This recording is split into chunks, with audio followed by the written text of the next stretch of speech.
Inside, you see a set of steering levers, a radio microphone, a pull-out toolbox, and the soft glow of the fuel preheater gauge.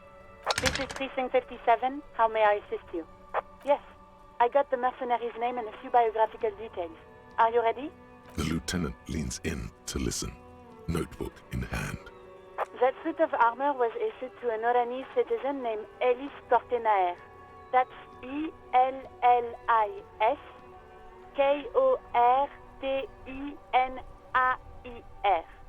Exact date of birth, unknown.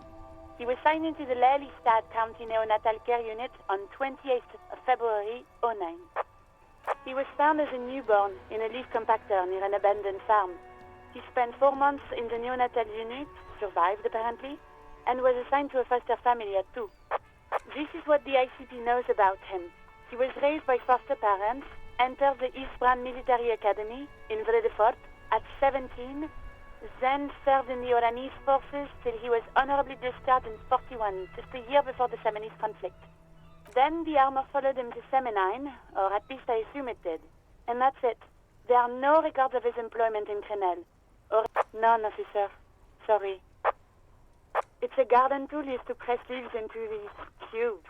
It's a detail the hospital had, the only detail in these files. So I thought it would be good for you to know. It is. Thank you, Alice. Even that is a small miracle.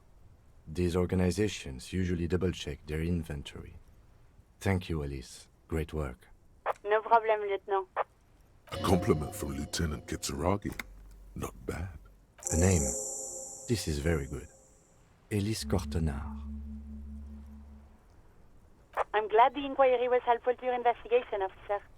Did you have any other questions?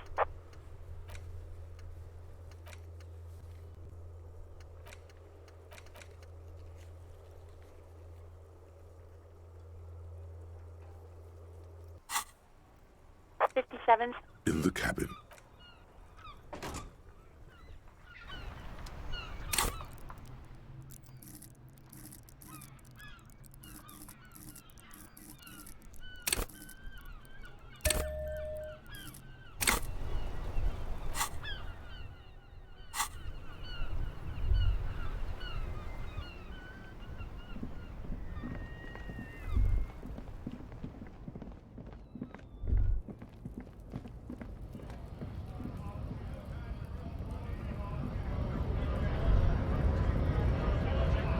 Right to work!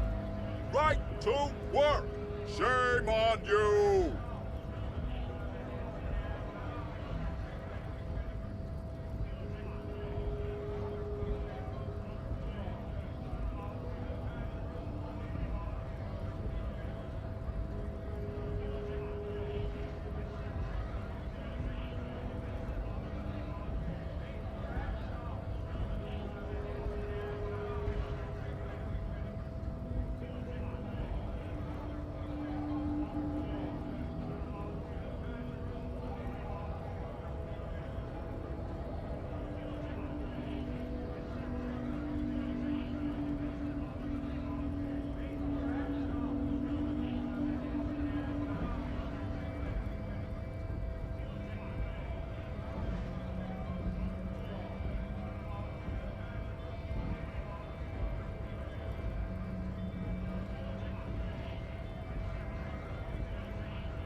Free flow of... Don't talk to him any longer. Fucking fuck. I'm going to interpret that as a yes. How about you fuck? Okay, of course. The man's breathing steadies, but his eyes are still narrow. Slowly, he's trying to get his right-to-work dance back on.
Our tenant, the policeman. I hope the waves don't keep you up at night. What can I help you with? Nay, I haven't seen anyone lately. This is my little cinder block town. I know what goes on around here. She's being evasive. There was a murder in Martinez. She might be a suspect. We would appreciate your help. Would you now? I know how this world works, and it doesn't work when people tell on each other. No, it's not like that, man. With him we called you. Right now, you just arrived by yourself, like a raven plucking at the window glass. Enough of this. She better start talking right now. There's not much to tell. People come and go. Now, was there something else? I see, ma'am. I hope you don't mind if we look around anyway. You should look around your shack. Maybe she's rented it out to others too.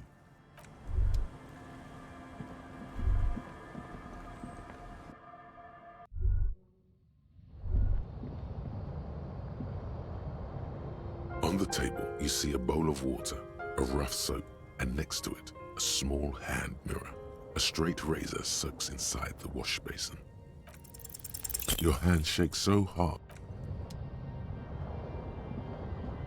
As you look at the floorboards in this corner of the shack, it's clear one of them isn't quite level with the others.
The edge of a floorboard next to it looks scratched.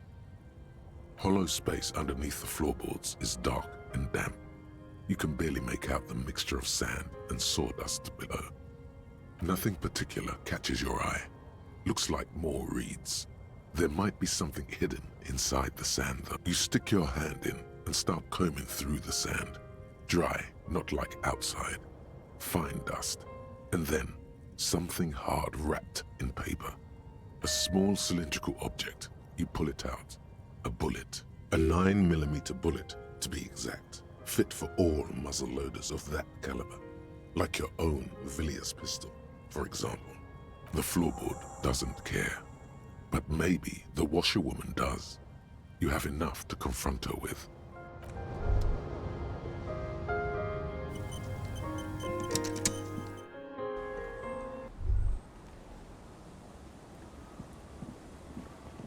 Our tenant, the policeman. I hope the waves don't keep you up at night. What can I help you with?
Damn that girl.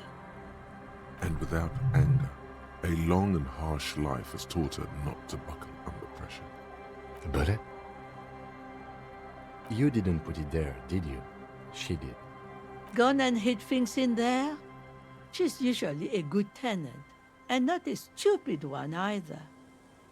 Yes, I let my room to that Ruby girl. As I've done before when she's been in trouble or just looking for solitude. I've made it clear. We welcome all kinds of people here.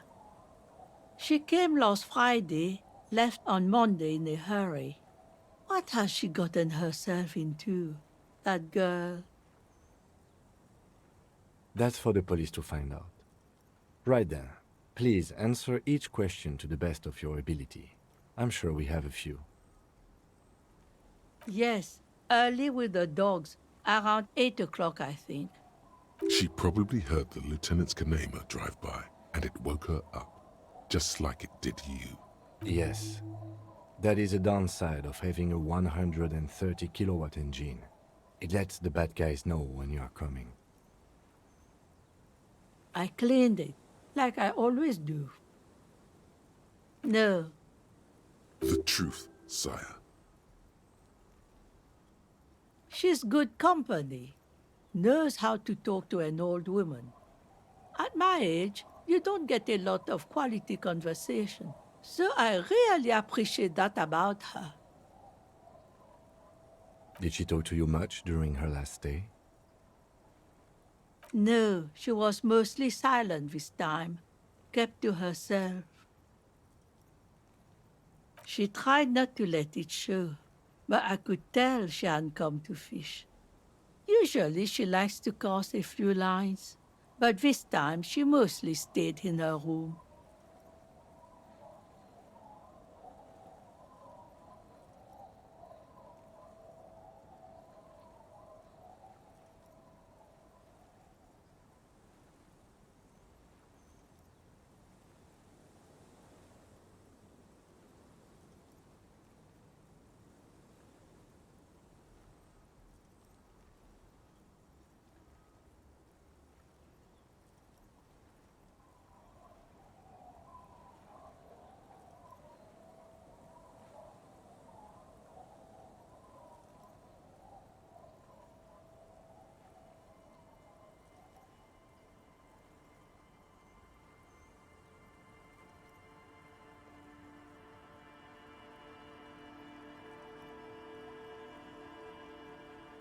How would I know?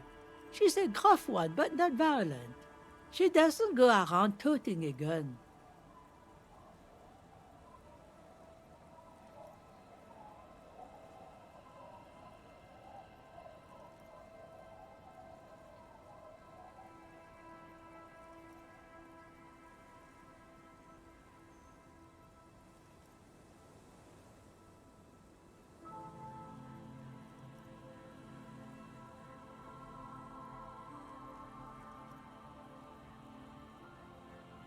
Nothing of the sort. Sure, she was no stranger to the bottle. She fit in that way. But I only knew her to have a beer on the beach while watching the sunset. She isn't what you'd call a drunk. Even offered me some from time to time. Said it was part of the communal life. But I never saw her lose control of herself, the way some people do. Not that I know of, though she was into nice music. She once showed me a few mixtape milieux she'd made.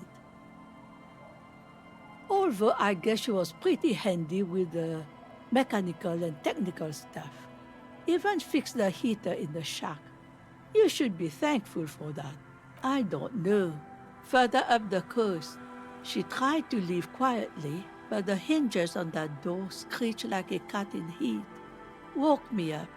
I heard her rushing in those heavy boots, heading up north. It's a peninsula. She might be trapped. You'll never find her, you know. She knows the coast like the back of her hand. You only just arrived. I wouldn't worry about that, ma'am. We are persistent.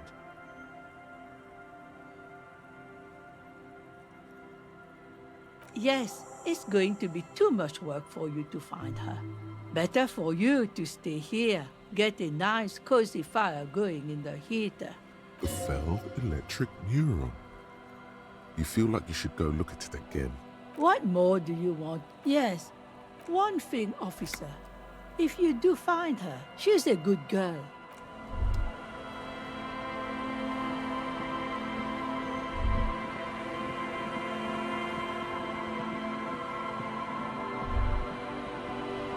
Tequila sunset. Can't really remember seeing any women after losing my keys. It's a touchy topic. He hasn't got laid in ages. He really has no idea who this Ruby is, sire.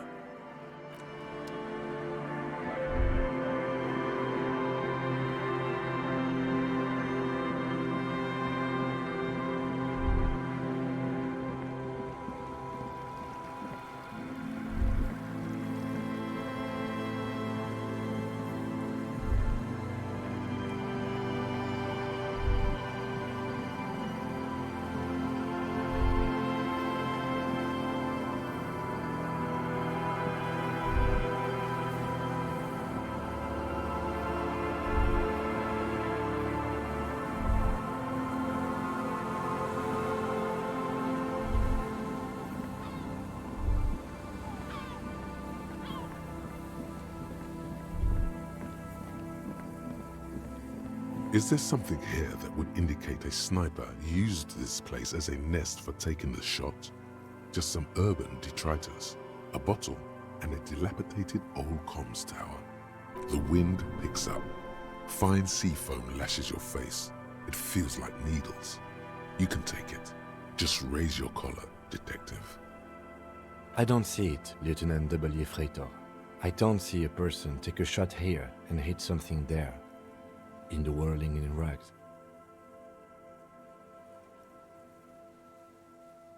Those? A smoking assailant who favors Tumutiri to Astra or Joan? Cigarette butts are everywhere. This is a common brand for all men. Tiomotiri was a Revacholian colony on Ilmaran. The Suzerainties population was mostly Ilmaran Areopagites, up to 97%. The region was known for its tobacco export, hence the name. Oh, you do? The butts you saw had a silhouette of a boy wearing a coffee hat, a tobacco picker. This boy is the Tiomotiri brand logo. Contemporary Revacholians prefer Juan, a local blend from the southern islands, or Astra, a legendary cigarette from Grad. Tiomotiri is favored by older men who like its old-fashioned paper filter tips, insane amount of tar, and the sweet smells of colonialism and halva. It's not possible to climb that ladder, and even if it were, why? There's no platform up there to aim from. He looks like he's cold out here at the tip of the coast. The jacket is warm, but not for this weather. I'm okay. You, on the other hand, Freitor, you look like you're about to turn into a popsicle. Technically speaking, that would be a... No, I did not. We Seolites don't do paronomastic humor. To warm his hands before pulling the trigger? Perhaps, but anyone could have made this. The coast is specked with fires this time of year. Truthfully, this seems like a very poor choice to take a 1.2 kilometer rifle shot from. Visibility is awful. There's water vapor everywhere. I think we can rule out... Biddable Prime, was it? There, 1.2 kilometers over the cold water of the bay, through a thick snowstorm melting flake by flake in the waves, you see the smallest rectangle, barely visible. A glowing light on the third floor of the Whirling in Rags. With binoculars, you would see a young woman's shape move behind the glass, her limbs long and slender, smoking, drinking, being happy and elated, without you, because you're here, freezing in the wind, aren't you, doing your detective work.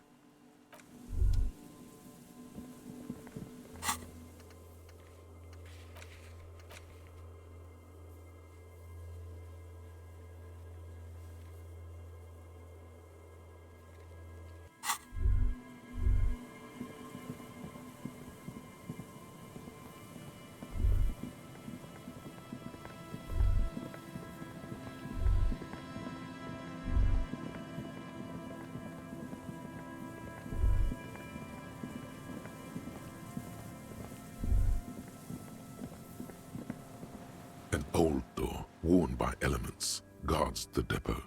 The wind has blown a sand dune in front of it. From here to the whirling, I can't see how. The church is in the way.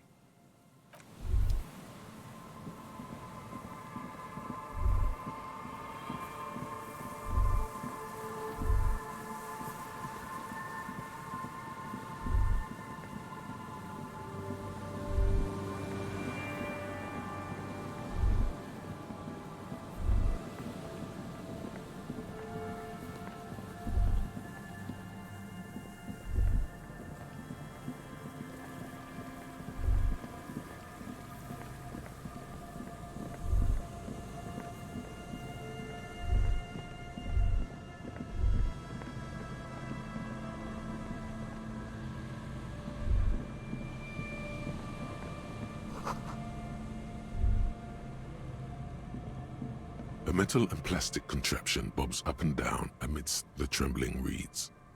At first, it just looks like trash, but if you look closer, That over there must be the boy Klaas you told us about. The one she hid her passport in. We should take a look. ooh, hidden things, secrets, lies. You lift the boy out of the water without much effort. It's not tied to anything. The cords dangling from the bottom appear to have been cut. The number 11 has been written on the yellow plastic. It hasn't been in the water for very long, but it's already discolored and slimy with silt. A latch holds it close, but only just barely. The brittle metal of the latch has cracked. Simple construction. Very unsafe. There's something in there, splashing around. It smells like you would expect it to smell. A concentrated version of the coast. Salt, industrial slop and decay. A shot glass's worth of seawater pours out. Some algae, and nothing else. Well, damn. We still got here too late. There's nothing of use here anymore. I have no idea. I wouldn't go so far as to say that. This is only a small loose end, but I do wish we knew who took the documents. Could be. We should keep an eye out. You could ask the miss what she thinks. Later, if you have the time. Though you doubt she'll tell you much at this point.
You see a once bright mural towering above you.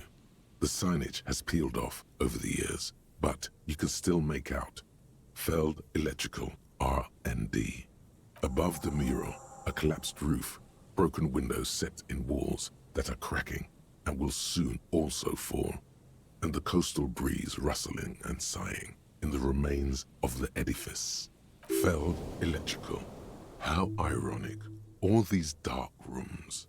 Feld Electrical, you only know them as a small company that makes ink cartridges. Looks like they used to be big. Indeed, somehow you knew it was here. An urban ruin gutted by looters that once used to consume money and dispense warmth and light. You felt it before when it rained in Martinez, and you felt the cold of the rain. In there? She could. Or She could be in the identical room over there, or in that boat shack, in that church tower, maybe. Why single out this one building?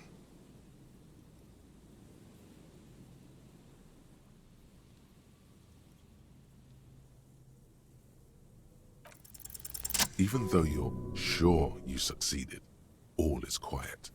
There is no cold hand brushing against your forehead, no rustle in the reeds. The wind has died down. The ruin in front of you is silent as a tomb.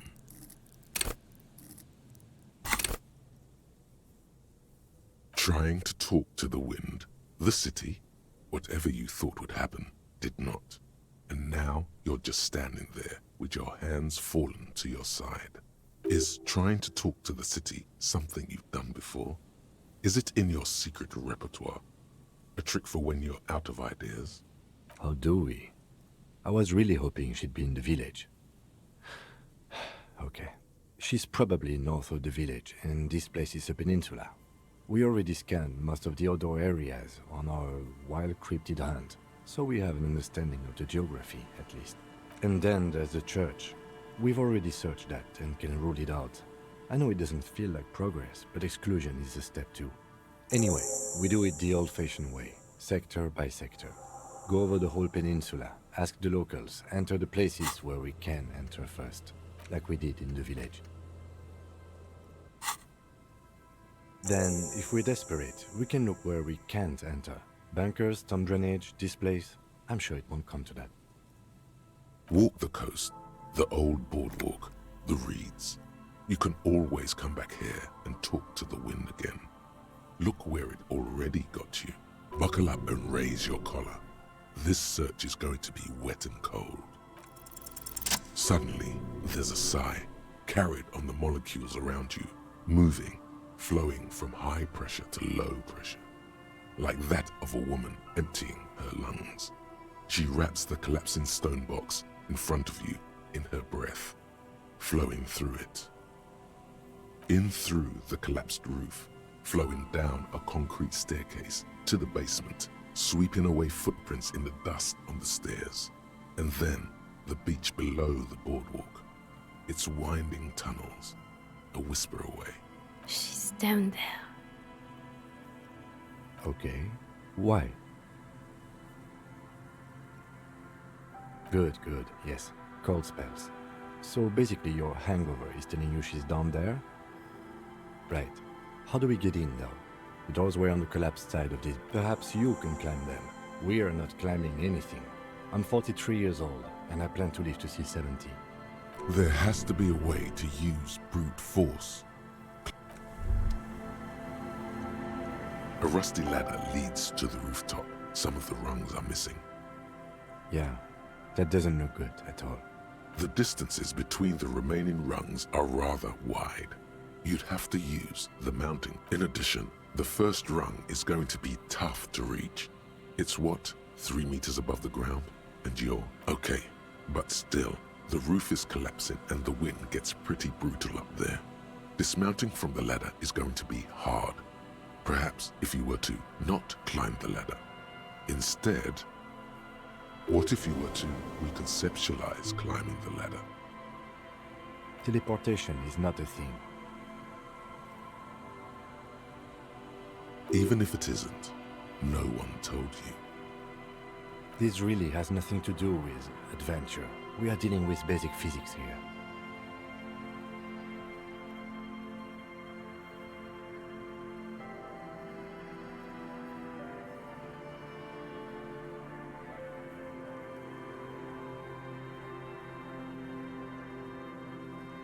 Oh yes, it could hurt. A lot.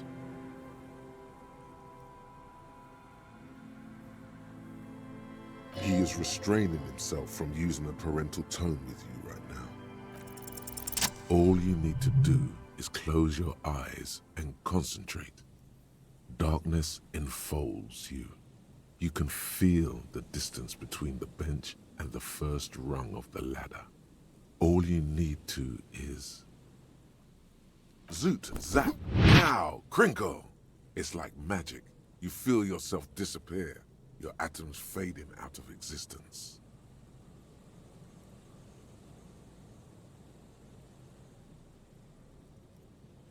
Oh my god, I can't believe it. Bam! You find yourself on the roof, having mastered the art of physical displacement. You know, for the record, you didn't teleport there. You just climbed the ladder with your eyes closed. Never mind. Find a way to let me in when you get inside.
Two rusty metal plates that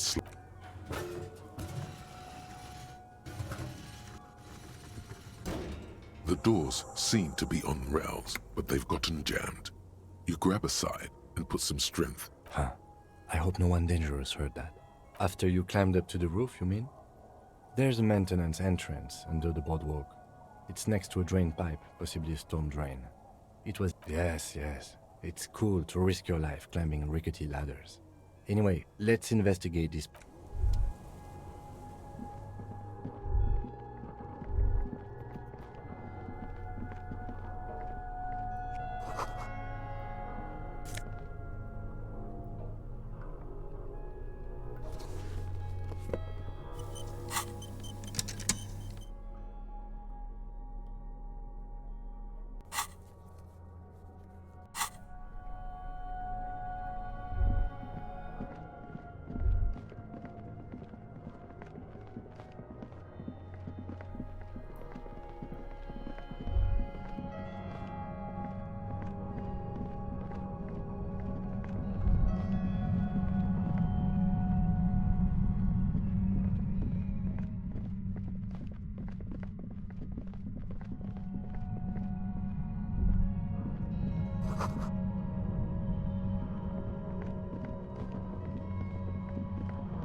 You feel something, like a swarm of hornets buzzing under your scalp.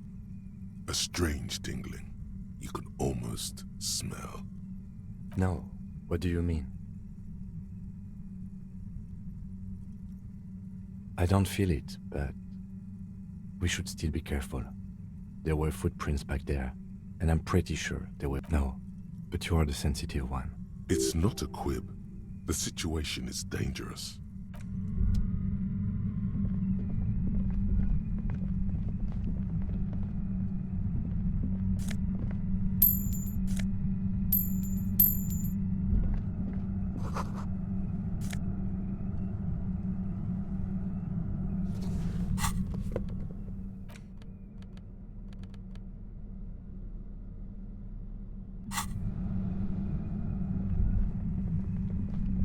Suddenly, your entire body is paralyzed. Aggressive white noise fills your skull. A strange pain, like you've never felt before. I know you're feeling pretty uncomfortable right now. Don't move too much or fight it. That'll just make it worse. Can't say it's a pleasure, officer. I was really hoping not to make your acquaintance. But here we are. As she says the word, officer, that's an awful decision. Don't focus on the pain. Focus on doing your job. Tell her she's under arrest. I'm using a pale latitude compressor. You and your partner have been caught in its field. The explosion of static you're hearing. It's the ULAN frequency. blasted from that pale emitter that Angus mentioned. Saw my equations? You've been sniffing through my lorry, right? I expected as much. I am a bit surprised you knew what you were looking at.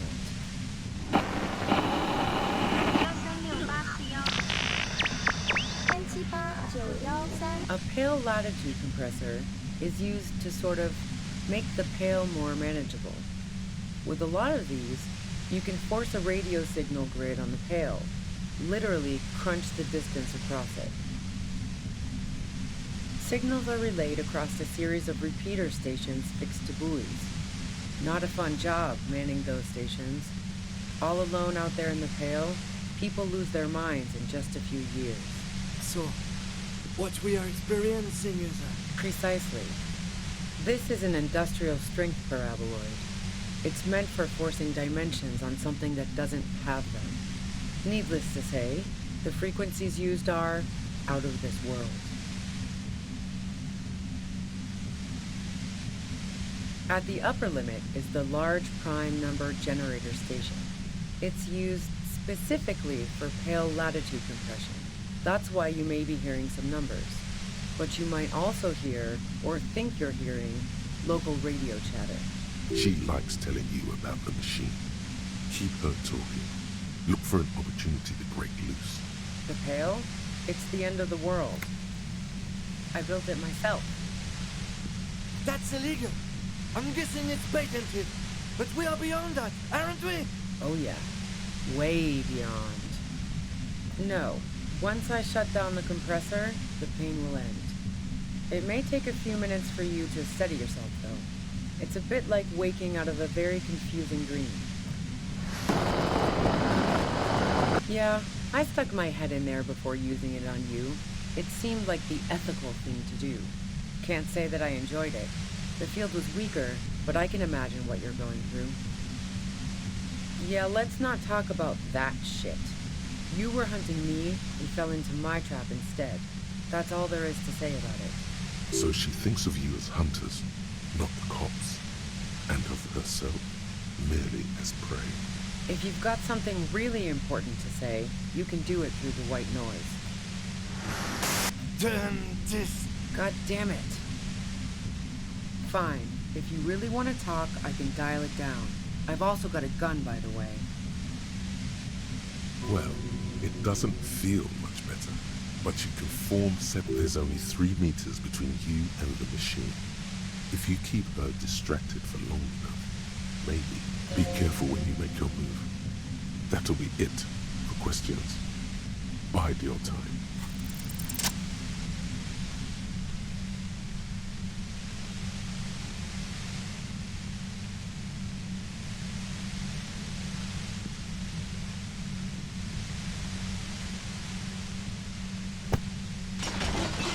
You did it. The compressor lies broken on its side. It's quiet in your head again. It still hurts like hell. She looks at the machine, assessing the damage. Her hand trembles. Oh, fuck it. She's truly desperate. She thinks she has no other options. You need to give her options. You know.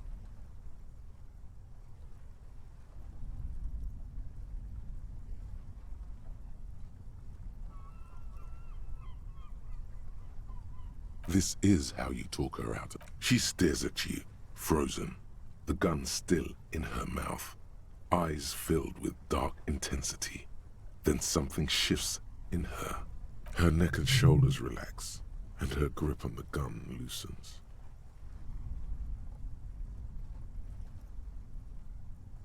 Day of miracles.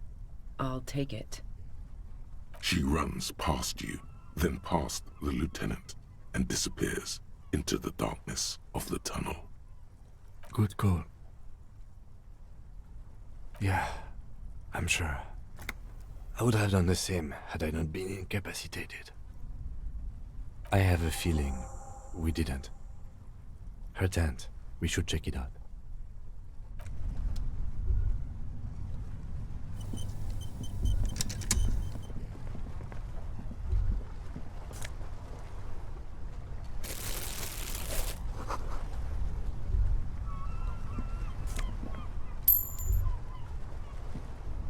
The plain red tent stands by dispassionately. The tent looks old but well maintained. In the darkness of the tent, a rolled-up sleeping bag, cooking utensils, some books, and a kerosene lamp. Assorted soft covers, mostly pulp horror. A motor carriage lies buried in the snow on one cover. On another, a ghost airship. You also see a collection of radio enthusiast magazines.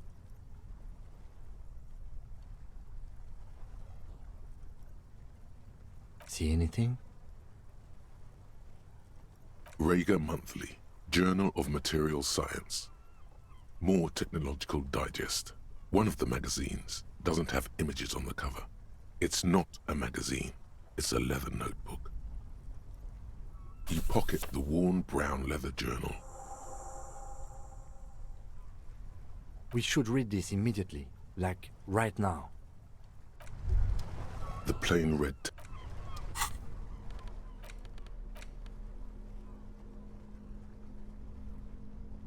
A thick journal. The cover is worn like someone used to carry it around in their back pocket. It's made of full-grain leather. The lower left corner of the back cover sports an embossed brand name, Schneller. Schneller is a stationery brand from Gottwald, beloved among architects and engineers. She's got good taste and must have taken whatever she recorded here seriously. The journal falls open. About 2/3 of its ruled pages have been filled. The large cursive of someone who writes quickly and confidently. It's a mix of logistical notes, diagrams, and personal reflections, all dated. It's good she left in a hurry. We could learn a lot from this. Hard to tell exactly. It's mostly noted down in code. Looks like contact information, quantities, directions. There could be useful information about local operations in those notes. We have a junior sergeant at my station who's good with codes. I can give this to her after we finish this. Esoteric radio technology. The most recent ones probably pertain to the latitude compressor, sketches, calculations of distance and density. You make out a familiar spiral shape. Short, wry observations of people and places. Probably a way to pass the time on the road. Also, what appears to be attempts to sort through some difficult decisions. There are a few passages with many questions in them. Staff issues. Always tough on the leadership. You smell traces of betrayal. The first entry is from August 2nd of last year. It reads simply, I know my position is precarious. All I can do is make myself as useful as I can while looking for a way out. Remember, no one is indispensable. Nothing on March 4th. March 5th, though, well, that's bound to come back and bite me in the ass. I'm bad at this. Loyal to a fault. But that's another matter entirely. She is referring to betraying a previous employer. Does this suggest she did it in self-defense? The most recent entry is from today. It reads, even when I leave here, if I leave here alive, what's my next move? Staging a lynching is a crime, even if I'm not accused of murder on top of that. Forever on the run. Not really my idea of the open road. Man, I was really looking forward to winning. I just don't think she killed a mercenary. It's mostly a gut feeling, though, since we let her walk out without hearing her side of the story. I wouldn't go so far as to say that. We have other reasons to arrest her. Besides, I'm not sure her life as a fugitive is going to be much better than with us. Classier was the one who pointed the finger at Ruby. Perhaps she was trying to steer us away from herself, or... Either way, we need to keep an eye on her. One thing is for certain. We have business back in the whirling in rags. Questions to ask. We should get to it.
Our tenant, the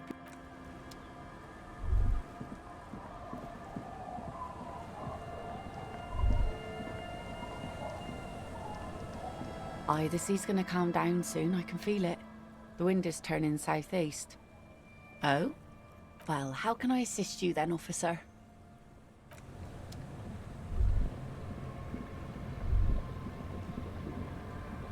I'll just keep the Corda Lacey in the channel, if that's okay.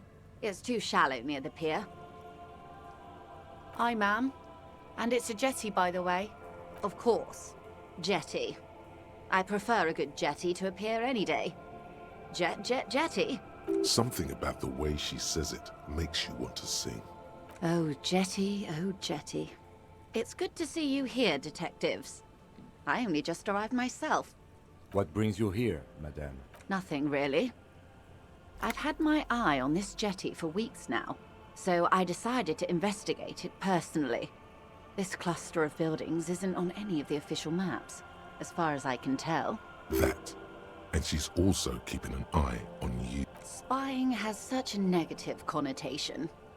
I did track your progress along the coast, however, and decided I would be better able to assist you from here. Then there's the matter of that little scamp in old lady clothes.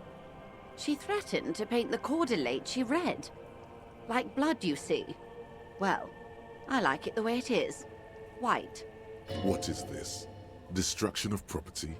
No need. Lillian and I are getting on much better. For one, she appreciates the concept of rent. How do I like it? It's pornographically poor.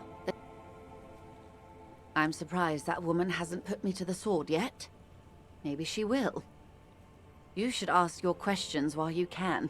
Dark eyes survey the coast leading up to Martinez. Fortunately for you. All right. Real men, real politics, real thoughts in your head.